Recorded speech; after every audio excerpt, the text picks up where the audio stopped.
Hi everyone, I am back with the astrology movements for October. Okay, so I'm going to start. I'm not going to have any dates on them. I'm just going to tell you what's happening in the sky, and that's about it, and what it means. Okay, we got Mercury enters Scorpio. Scorpio is intense, it's passionate, it's deep conversations.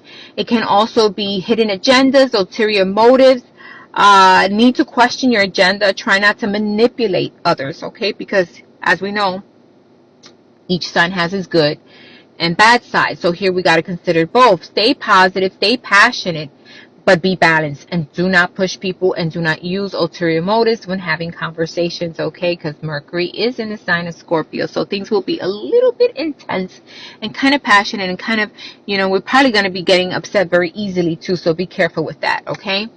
Then we have Venus enters Libra. So this is all about balance, freedom. It's about being hyperly focused on body image and how you look, especially for Libra, and changing the way you look and doing something different with your look so that you can feel good, look good, okay? It's about love. It's about accepting yourself, accepting and balanced love, stability when it comes to love, and working on balancing out your emotions when it comes to love or partnerships, okay? Definitely. All right.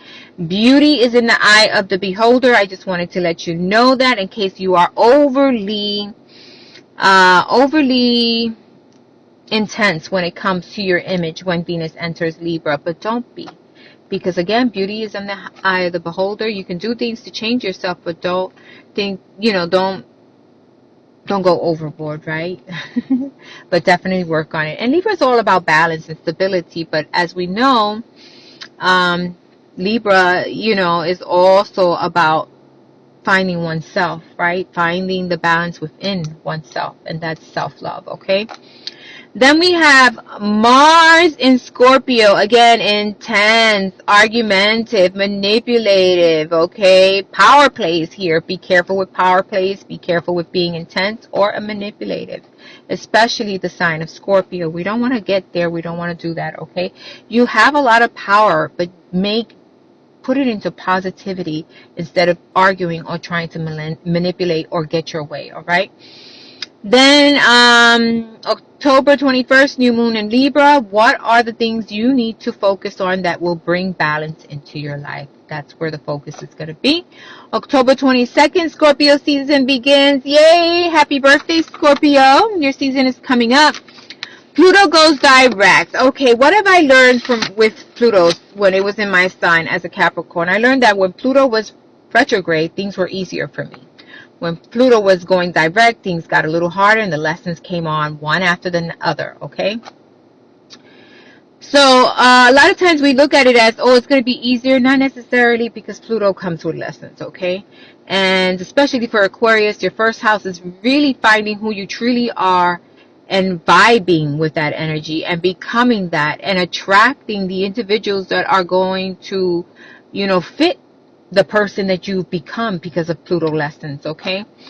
So Pluto direct means transformation, death, and rebirth. It means what needs to end to have a new beginning. It's also about letting go of things that no longer serve us, especially in our inner growth, in our growth of ourself. What makes me unique? What makes me who I am? Do I continue to let people manipulate me? Do I continue letting people control my life? Or do I take control of my life? So this is where you're at, Aquarius, is learning about yourself and learning about your emotions. Sometimes you're confused about it, but Pluto will help you have the lessons so that you become more aware of who you really are deep down, the deepest part of you. And you're going to feel like your whole life is being, taken apart so that you can rebuild it in the right way, okay?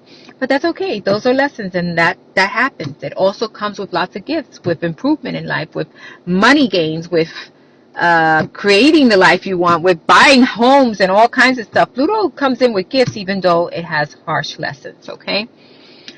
For Scorpio, again, learning the lessons, moving forward, and not repeating these patterns. Don't repeat them. Break free from them. Learn the lessons, because Pluto is your primary planet and does give you a lot of lessons. And you know this, Scorpio. You're already aware of this, okay? Sometimes it is intense. I know it. I've been through it, okay? Neptune is moving forward. Everyone is so positive about Neptune moving forward. The good thing about Neptune moving forward is that you get to work on your spirituality and your intuition. Now, the thing with Neptune is that it can delve into fantasy world. It can make you wear rose-colored glasses and not see things or situations in the right way. So in order to balance yourself out, you really need to be building your intuition.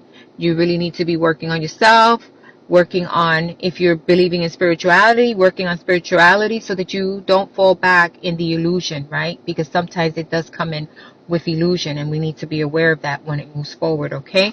So again, Neptune moves back into Pisces, which is great, wonderful, where it's supposed to be, and this is going to be great for Pisces. Again, don't wear the rose-colored glasses all the time and not see people for what they really are.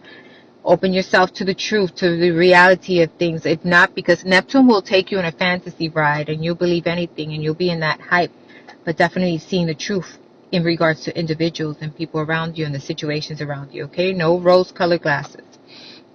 Seeing things for what they really are is the most important. Use Neptune forward movement to connect to your intuition and spirituality, but don't get pulled into the facade, okay? And then we have these great trines happening, which are very positive, okay? Mercury trines on the 24th, Mercury trines Jupiter and Saturn. Focus on growth and stability. Positive for Sagittarius, Capricorn, and Aquarius. Then Mars trines Jupiter in Sagittarius. Mars trines in Jupiter and Sagittarius, and Saturn again, taking forward movement, actions. This is getting stability, growth, bringing in abundance. When that's going to create stability in people's lives, right? And this is going to affect Aquarius, Sagittarius, Capricorn, and Aries again, okay? Very nice, very nice. And Mercury trining Jupiter is also going to affect Gemini, by the way, okay? So this is good. Lucky breaks for these signs, okay? Grand water trine. This is at the end of the month. Involves Mercury, Mars, and Scorpio. Intense, passionate energy. Jupiter in Cancer. Saturn and Neptune and Pisces. The signs affected for this beautiful combination is Aries, Scorpio, Sagittarius, Capricorn, Pisces, Aquarius, and yeah, that's it, right?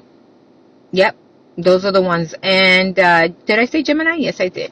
So be passionate, but not intense. Be positive and balance yourself out. And remain balanced, okay? Luck is on your side, but make the right choices. So this is a great water trine, and it's going to affect the water signs, and it's going to affect Scorpio, and definitely it's going to affect Sagittarius, Capricorn, Pisces, Aquarius, Gemini. So these are the signs that will be affected by this grand water trine, and realize that it's there for you, and it's lucky for you, but you need to make the right choices, and you need to be making the moves to create that luck, okay? Because it could be, the skies could be aligned.